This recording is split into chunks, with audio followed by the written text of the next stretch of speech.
Buenos días.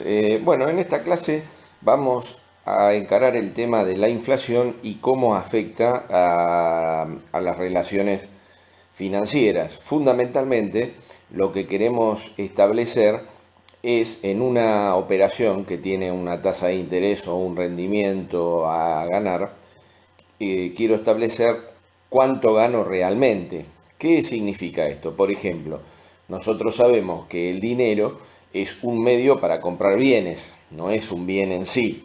Entonces, lo que nosotros queremos establecer, por ejemplo, en un determinado momento cero, con cierto capital que tengo, voy a comprar determinada cantidad y calidad de bienes. Lo que quiero establecer, si ese dinero lo coloco en una inversión a ganar un interés, como ya vimos hasta todas estas clases, lo que quiero establecer es si al final del plazo, con el capital más los intereses que gané, voy a comprar la misma cantidad de bienes que tengo ahora, más bienes o menos bienes.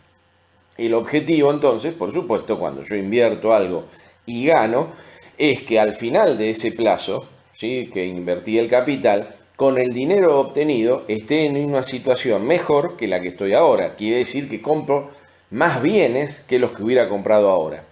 Esos bienes que compro de más sería mi rendimiento real, lo que verdaderamente gané.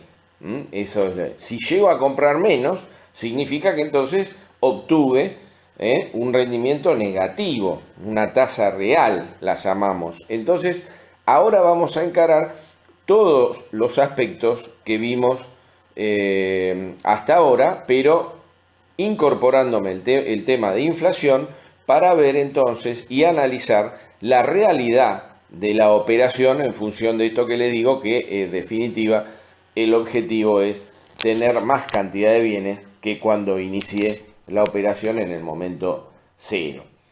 Vamos a hacer un pequeño repaso de estadística que ustedes tienen como requisito para comprender bien el tema inflación e incorporarlo luego a nuestros esquemas de matemática financiera. Pasamos a la próxima filmina.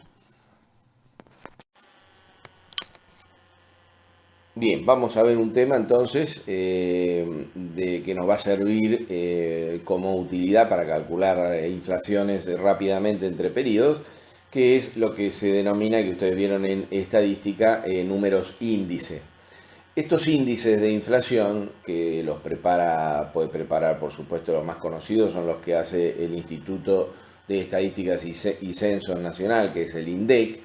Este Instituto Nacional de Estadísticas y Censos sería el que otorga índices oficiales, digamos, que están auditados y que tienen una metodología que es secreta, por supuesto, para que no se pueda manipular del sector privado, y otorga valores que son utilizados por lo general por todos los que tienen que calcular algún tipo de inflación, y es aceptado uniformemente. Sin embargo, hay institutos privados que harán sus propios índices con alguna otra metodología, etc. Pero vamos a indicar qué es un índice y cómo se construye. En realidad lo que yo quiero manejar de la inflación es establecer el incremento general de precios que tienen los bienes de una economía, por eso se llama inflación. Lo contrario sería una deflación, cuando hay una baja de precios. Entonces, lo que tengo que establecer es cómo se mueve la economía en un grupo de precios. Entonces van a aparecer distintos índices. Por ejemplo, el más conocido, el que más se utiliza, es el índice de precios al consumidor. Son el precio de los bienes que los consumidores compran para su vida cotidiana. El transporte, los alimentos, el alquiler, la ropa, etcétera. Todo lo que una persona compra como consumo, entretenimiento, todos los bienes y servicios de la economía. Entonces, habrá otro índice que, por ejemplo, puede ser el índice de la construcción, que medirá el valor de los materiales para la construcción, más la obra, más la mano de obra de los plomeros, del albañil, del capataz, etc. Y entonces se formará un índice específico de ese sector. que es cómo se movió los precios para construir. Habrá otro índice que, por ejemplo, puede ser índice de precios mayoristas, que es el valor que tienen las materias primas y los bienes intermedios que tienen que comprar las empresas para producir los productos de consumo final. Entonces, un sector. Y así sucesivamente podrá haber distintos índices que elaborará tanto el INDEC como institutos privados. Lo que tenemos que considerar es que estos valores serán una referencia para nosotros para tomar la inflación, porque cada uno va a tener una inflación diferente. Por ejemplo, en el índice de inflación va a estar de precios al consumidor el valor de los alquileres. Sin embargo, una persona que vive en una casa propia no le interesa cómo aumenta o no el valor del alquiler porque no lo afecta. Sin embargo, en el índice va a estar incluido. U otro ejemplo más claro es el vegano o el vegetariano, no le interesa cómo aumenta la carne, que encima está bastante ponderada en el índice, porque justamente no va a comprar eso, así que no lo va a afectar en lo más mínimo. Cada uno tendría su propia inflación y la podría realizar, tendría que realizar cómo evolucionan sus consumos de sus bienes y haría su propio índice, lo cual sería bastante engorroso, no imposible, pero bueno, es mejor utilizar algo ya hecho y extrapolarlo a nuestro consumo, a pesar de que podamos saber que no es estrictamente así. Bien, ¿cómo se construye el índice entonces? Vamos al ejemplo, por ejemplo, del índice de precios al consumidor. Primero tengo que incorporar en un cuadro todos los bienes y servicios de la economía, todos los bienes y servicios que se puedan consumir, desde el que es casi de bajo consumo, por ejemplo, un sombrero, hasta el de alto consumo, que podrían ser los alimentos. Y en el intermedio tenemos el valor del cine, el teatro, la ropa, la carne, todos los bienes que se le ocurran van a estar, un automotor, todos van a estar incorporados ahí. Bien, alguno dirá, pero ¿cómo? Un auto vale 1.000.000 de pesos, un kilo de carne vale 300 pesos, ¿cómo va a ser ahí? Entonces lo que tengo que hacer es, en el consumo que hace ahí, ponderarlo en el consumo. O sea, voy a ponderar y decir, bueno, la carne tendrá unas de estudios que se realizan, una ponderación X. El auto, sí, valdrá 1.000.000 de pesos, pero está bien, lo compran algunos, encima lo compran cada tantos años, con lo cual tendrá una ponderación chiquitita, tendrá un 0,00001 en su ponderación. Hay un estudio que lo determina. La importancia dentro del total del consumo, la importancia de ese bien, que está en función de la cantidad de gente que lo compraría y su valor, cómo incide en el valor final. Bien, por supuesto que la ponderación, la sumatoria es 100%. Quiere decir que estoy evaluando que la totalidad de mi consumo está dividida en los n bienes de la economía. Bien, entonces tomo el precio por su ponderación y me da un B1, que sería el índice de ese bien.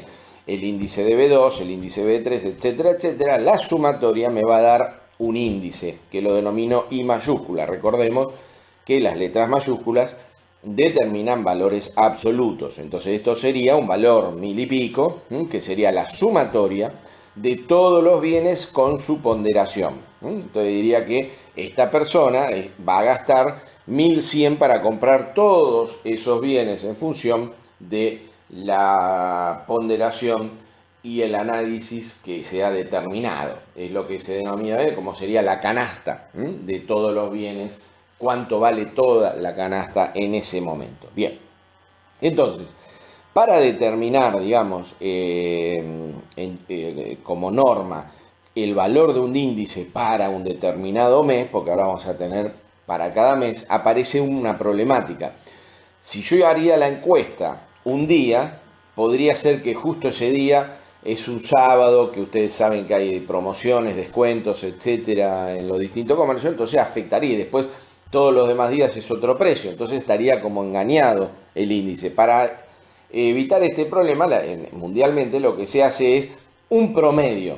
Todos los días voy a hacer la encuesta para tener los valores de los bienes y voy a tener un índice de cada día. Pero es bastante engorroso y no sirve, digamos, tener un índice diario Entonces lo que voy a determinar es un índice promedio. Índice del mes M es la sumatoria desde S igual 1 hasta U, siendo U el último día del mes, del índice MS, o sea, del día S del mes M, todo dividido U. Si tomáramos, por ejemplo, el índice de noviembre, que es un mes con 30 días, debería tener que la sumatoria del valor del índice del día 1, 2, 3, 4, ahí está 30, dividido 30, y ese es el valor del índice promedio, que lo voy a considerar como que corresponde al último día del mes. O sea, el índice del valor de los bienes de noviembre estaría puesto como si fuera el 30 de noviembre, como una norma para poder utilizar los índices. Bien, ¿esto qué me produce? Esto produce, ¿sí?, un pequeño error estadístico cuando hago algún cálculo para determinado mes. Vamos a analizarlo. Tomemos ese mes de noviembre que va de 0 a 30 y durante los primeros 15 días los bienes no se movieron y esa sumatoria, ese valor I mayúscula, que vale 1000. Como ejemplo, no va a valer 1000, va a valer un valor 1534, lo que sea, pero vamos a poner que vale 1000 hasta el día 15. Y que el día 16 en forma general aumenta todo 10% en un día. Entonces todos los bienes van a valer 10% más, con lo cual obviamente la sumatoria de todos los bienes va a valer 1100 en vez de 1000. Bien, y que después no se mueve más hasta fin de mes. Entonces va a seguir 1100 hasta el último día 30. ¿Cómo calculo el índice? Como acabo de decir, el índice de ese mes sería la sumatoria de los 30 índices diarios. Como tengo 15 días a 1000, más 15 días a 1100, 15 por 1000 más 15 por 1100, dividido 30 sería el índice de ese mes, 1050. ¿Correcto? Bien. Entonces, si vamos a suponer el próximo mes que no hay nada, que no pasa nada y todo se mantiene, no vamos a hacer el gráfico, significa que al otro mes, que no me interesan los días, voy a sumar desde 1 hasta U 1100 dividido U, obviamente va a ser U veces 1000 dividido U, ¿sí? Va a ser 1100. No se movieron, siempre se mantuvo igual. Entonces el índice del mes más 1 va a ser 1100. ¿Qué ocurre entonces? Vamos a calcular el índice del primer mes. Vamos a calcular la inflación del primer mes. La vamos a denominar con la letra pi. Entonces pi m, como para determinar el valor relativo del incremento, sería el valor del índice al fin del mes m, dividido el valor del índice al inicio, que es el valor del índice al final del mes m-1. Entonces, el índice de M dividido el índice de M menos 1 sería la inflación. 1050 dividido 1000 menos 1 me indicaría que la inflación de ese mes fue del 5%. Y no 10, como empezó a 1000 y terminó en 1100, sino por la forma de calcular el índice como promedio, me arrojó un valor del 5%. ¿Qué pasa con la inflación de M más 1? El pi de M más 1 sería igual al índice al final del mes M más 1, 1100, dividido el índice al inicio de ese mes, es decir, al final del M, 1050, menos 1. Y eso me arroja 4,76%. Y es lo que se llama arrastre estadístico. Ustedes se dan cuenta que en el mes M más 1 no hubo inflación, porque se mantuvo todo a 1100. Pero por la forma de calcular y utilizar el índice al fin del mes, se me produce este arrastre estadístico. Entonces, obviamente, al final de cada periodo me voy igualando. Seguramente que tomando la inflación del 5 como es multiplicativo por la inflación de 4,76, voy a terminar que la inflación en los 2 meses es 10%. Entonces, si suponemos que en un plazo, en vez de como tomaría ahora quiero tomar la inflación que va desde el mes M al inicio hasta el fin del mes M más 1, estaría tomando el valor del índice M más 1 de 1100 sobre el valor al inicio del mes M, que dijimos que era el del fin del M menos 1, que es 1000, menos 1 y es 10%. Entonces, la inflación de los 2 meses sí es 10%, pero está dividida mal entre 5 del primero y 4,76 del segundo. Bien. Si tomamos la última fórmula, donde me indica que la inflación de m más 1 es igual al índice de m más 1 dividido el índice de m menos 1, paso el 1 sumando. Al otro término me queda que 1 más pi por m es igual al índice de m más 1 dividido el índice de m. Paso multiplicando el índice de m y entonces me queda la fórmula de que el índice de m más 1 es igual al índice de m por 1 más la inflación de m. Entonces, el índice de m más 1 que habíamos tomado, por ejemplo, en el primer ejemplo, que tomamos 1050, es igual a 1000 por 1 más 5%. 1050 igual a 1000 por 1.05. ¿Correcto? Bien, pasemos a la próxima filmina. Bien, entonces si tomamos un eje de tiempo para establecer cómo evolucionan este conjunto de bienes, ponemos entre 0 y n y a cada fin de cada mes, o sea, el índice 1 está al fin del primer periodo en 1, el índice 2 al fin del segundo periodo y 2, y así sucesivamente tendremos los siguientes índices hasta el último índice IN, valores absolutos. Bien, entonces tomamos de la fórmula anterior que I1 se compone como I0 por 1 más la inflación del primer periodo, por 1 más pi1. Bien, la inflación del segundo periodo es igual a la inflación del primero por 1 más la inflación del segundo, por 1 más pi2. Pero reemplazo la inflación de 1 como I0 por 1 más pi1. Entonces me queda I0 por 1 más pi1 por 1 más pi2. Y así sucesivamente el índice de 3 sería igual al índice de 2 por 1 más la inflación de 3. Y entonces reemplazo I2 y me queda que eso es igual a índice 0 por 1 más pi1 por 1 más pi2 por 1 más pi3.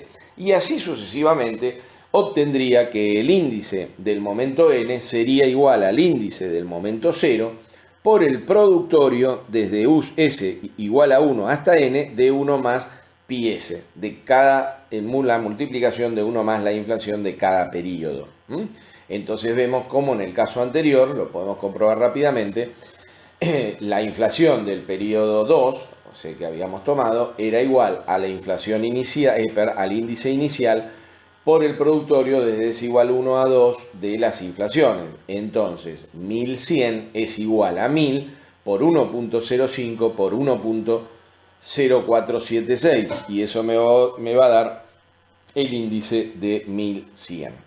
Entonces vemos la característica de cómo se puede dividir los factores de inflación y vemos que este valor que puedo llegar para calcular los índices, si despejo de la fórmula el valor del productorio, que sería desde s igual 1 hasta n de 1 más pi s, sería la inflación de todo el periodo, ¿no? Inflación, el índice de n igual a índice de 0 por algo, ese algo sería 1 más la inflación de todo el periodo. Fíjense entonces que esto complicado de hacer el productorio desde s igual a 1 hasta n de un montón de términos que tendría que ser 1.05 por 1.0476 por 1. Etcétera, y así sucesivamente, rápidamente lo resuelvo dividiendo el índice 0 al otro miembro. Entonces el productorio de toda esa inflación del periodo se reduce a índice n dividido índice 0. Entonces ahí está la utilidad de los índices. Fíjense que podría tomar para calcular la inflación de 10 años, en vez de multiplicar 120 productorios por 1 más la inflación de cada mes, tomo rápidamente dos valores, el índice al final, el índice al inicio, y rápidamente tengo todo sin necesidad de hacer 120 multiplicaciones. Esa es la utilidad del índice para utilizar para periodos largos. Bien. Ahora, cuando yo tomo el índice n dividido el índice 0, estoy ignorando todos esos 120 productos que están en el medio. Estoy ignorando cómo fue la inflación de cada uno de los meses. Puede ser que no me interese. Entonces, si yo tengo que comparar, como veíamos siempre, una inflación de un país con la inflación de otro país en un periodo largo, por ejemplo 10 años, pero estoy comparando la de 10 años de uno con la de 5 años de otro, no podría comparar, porque una sería la inflación de 10, otro sería la inflación de 5, y no me diría nada. Tengo que comparar peras con peras, manzana con manzana. Entonces, determinaría, ¿sí?, una inflación. ¿Cuál fue la inflación mensual promedio, ¿sí?, en los 10 años de ese país comparado con la inflación mensual promedio de otro país? Incluso en nuestro país podríamos querer saber cuál fue la inflación mensual promedio de los últimos 4 años comparado con la inflación mensual promedio, ¿sí?, de los 10 años anteriores. Entonces son distintos periodos, pero puedo comparar un valor. Esto, de la misma forma que habíamos visto para interés o rendimiento, supone que hagamos un pi rayita, que sería la inflación mensual promedio que se dio. ¿Qué hubiera pasado si se hubiera dado una inflación mensual exactamente igual para todos los periodos y llegó al mismo resultado? Entonces, en ese caso sería que el productorio, desde S igual a 1 hasta N de 1 más pi rayita, como no depende de S, sería 1 más pi rayita por 1 más pi rayita por 1 más pi rayita N veces. Es decir, 1 más pi rayita a la N. Y eso sería igual a el productorio desde S igual a 1 hasta N de ahora sí 1 más pi S cada una de las inflaciones. Reemplazamos, como vimos antes, para hacer el cálculo fácil. Entonces, para calcular la inflación promedio de un periodo, índice al momento n dividido índice al momento 0, que sería todo el productorio que tenemos en la fórmula anterior. El exponente n pasa como raíz a la 1 sobre n y el 1 pasa restando menos 1. Y ahí obtengo mi tasa de inflación promedio como necesito para que me sirva para comparar. Bien, si nosotros tomamos que el índice n dividido el índice 0 en la fórmula que vimos implícita como el productorio desde S igual a 1 hasta n de 1 más pi por s, fácilmente yo puedo hacer el productorio. Por ejemplo, si tengo 10 términos, puedo multiplicar los primeros 4 y eso multiplicarlo por la multiplicación de los últimos 6. Es lo mismo. Entonces, yo puedo hacer el productorio de S igual a 1 hasta P de 1 más pi por S por el productorio de S igual P más 1 a N de 1 más pi por S también. Entonces, acá me marca que la escindibilidad, o sea, la inflación de un periodo largo es 1 más la inflación de un periodo más corto por 1 más la inflación del periodo que me falta. Entonces, si tomo 10 años, 1 más la inflación de 10 años es igual a 1 más la inflación de los primeros 4 por 1 más la inflación de los últimos 6. O así cualquier combinación que pueda hacer. La escindibilidad que va a ser de gran utilidad para el cálculo de los ejercicios. Bien. Recordamos entonces que cuando este pi es mayor que 0 se llama inflación y cuando este pi es menor que 0 se llama deflación.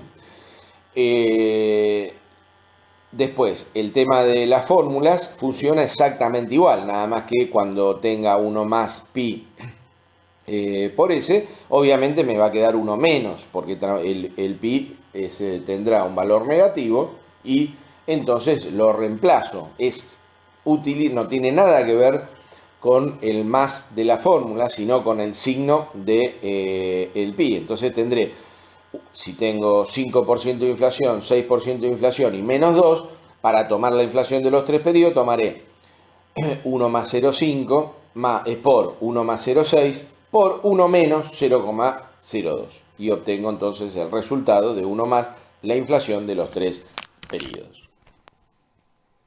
Bien, ahora veamos lo que quería. Llegamos a cálculo financiero, donde quiero tomar si tengo un interés, quiero establecer verdaderamente cuál va a ser mi interés real. Analicemos un poco entonces de nuevo cuál es el objetivo.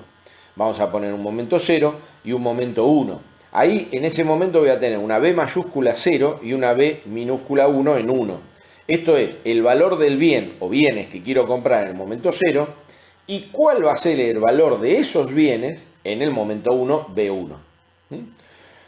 Entonces lo que voy a establecer es que en vez de comprar esos bienes ese dinero destinado a comprar B0 lo voy a invertir, va a ser mi capital cero, mi C0 en ese momento. El mismo valor es igual, por eso ponemos, digamos que B0 es igual a C0 para poder comparar. Voy a obtener un interés y voy a obtener un capital CN. Lo que quiero saber es con ese CN si voy a comprar más o menos bienes que en el momento cero. Entonces, con ese CN voy a tener que ir a comprar bienes de valor B1. Bien, entonces eso es lo que quiero establecer.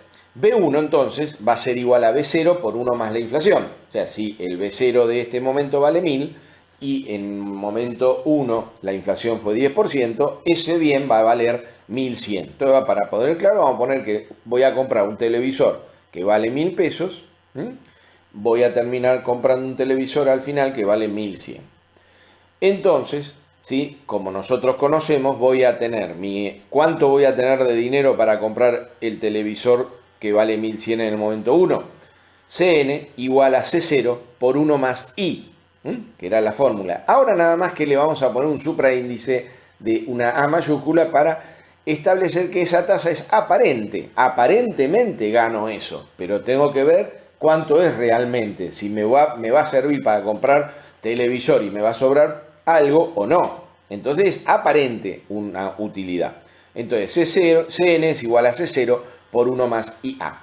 Bien, ¿qué quiero ver? El interés real para mí es que tomo el capital que gané, CN, le resto el valor del bien al momento B1, ¿sí?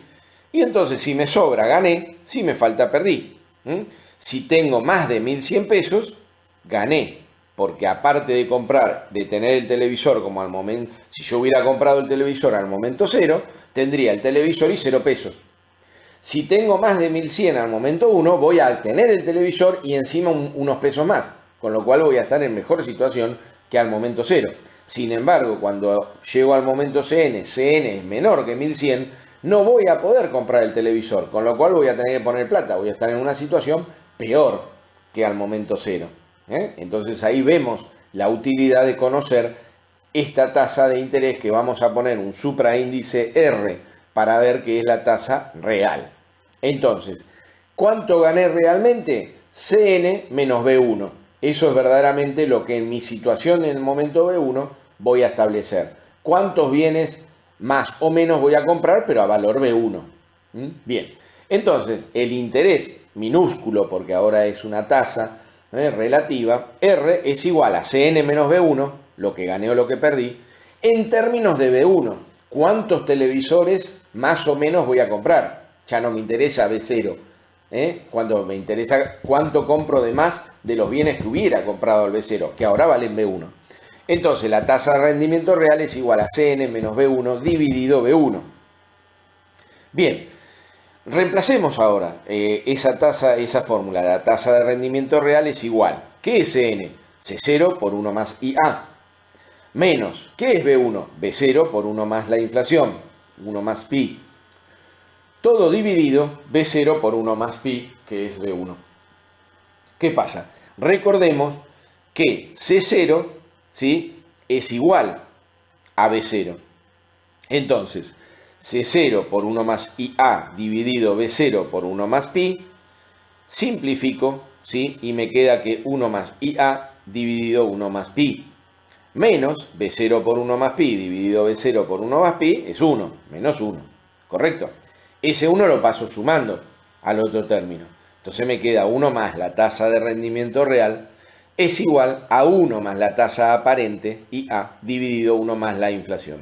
Y ahí tenemos la fórmula para demostrar, como vemos abajo, que la tasa real entonces es 1 más IA dividido 1 más la inflación menos 1 que pasa restando fácilmente. Bien, ahora pasemos entonces multiplicando 1 más pi al otro término. Entonces me quedaría que 1 más la tasa aparente sería igual a 1 más la IR por 1 más la inflación.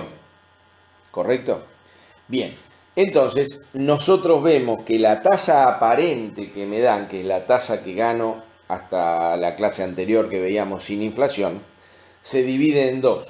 en tasa real y en tasa de inflación, pero no en forma de suma, sino en forma de multiplicación. O sea que la forma de dividir en dos la tasa de aparente en real y a inflación es multiplicativa la relación, no de suma. O sea, no es que si la inflación fue 6% y tengo 10%, el rendimiento real es 4. No, tengo que hacer esta fórmula para establecer el rendimiento aparente o real porque se divide no en forma de suma. Lo divido con esta fórmula que está acá. Con lo cual, a partir de ahí, tengo tres variables, la tasa aparente, la tasa real y la inflación. Teniendo dos, puedo calcular la otra que corresponde utilizando la fórmula. Entonces, la tasa de interés aparente es igual, ¿sí?, a 1 más IR por 1 más inflación menos 1 que pasa restando.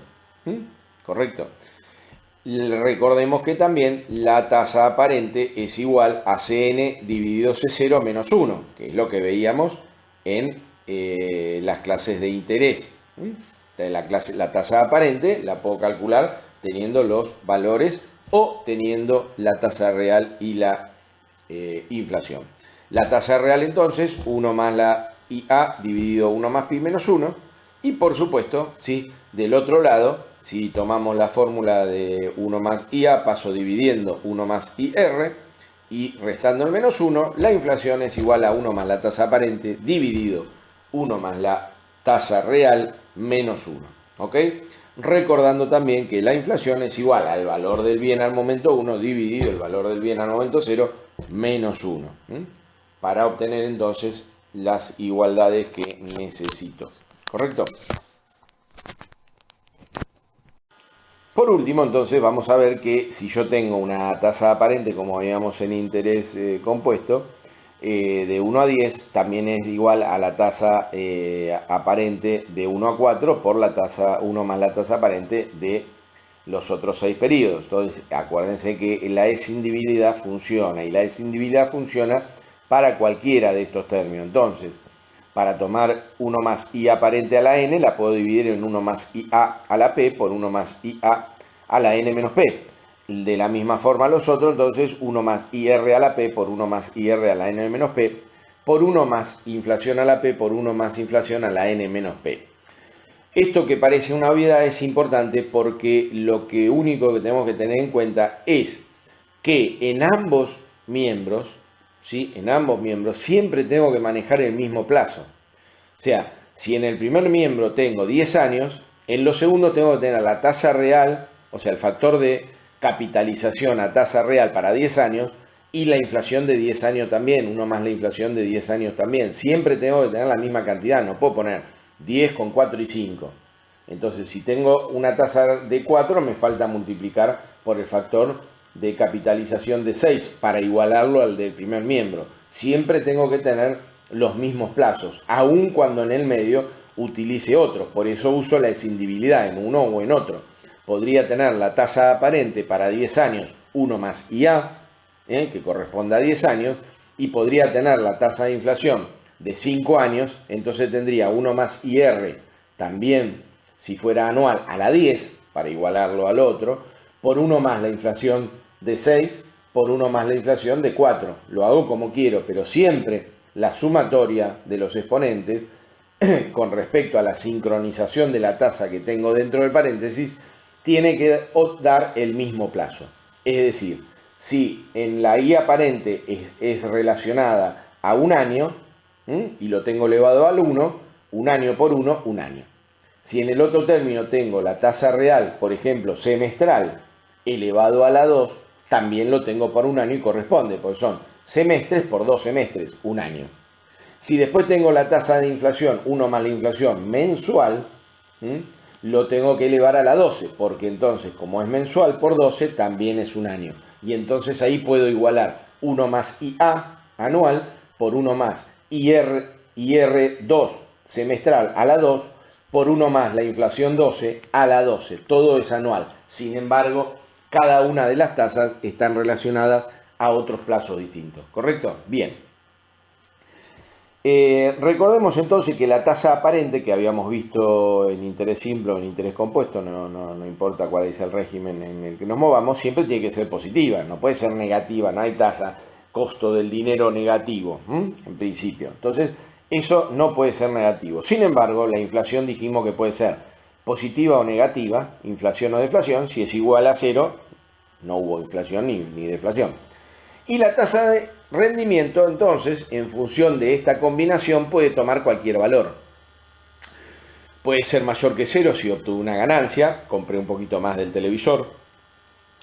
Puede ser negativa, no llegué a tener los 1100, entonces no llegué a comprar el televisor, obtuve una pérdida.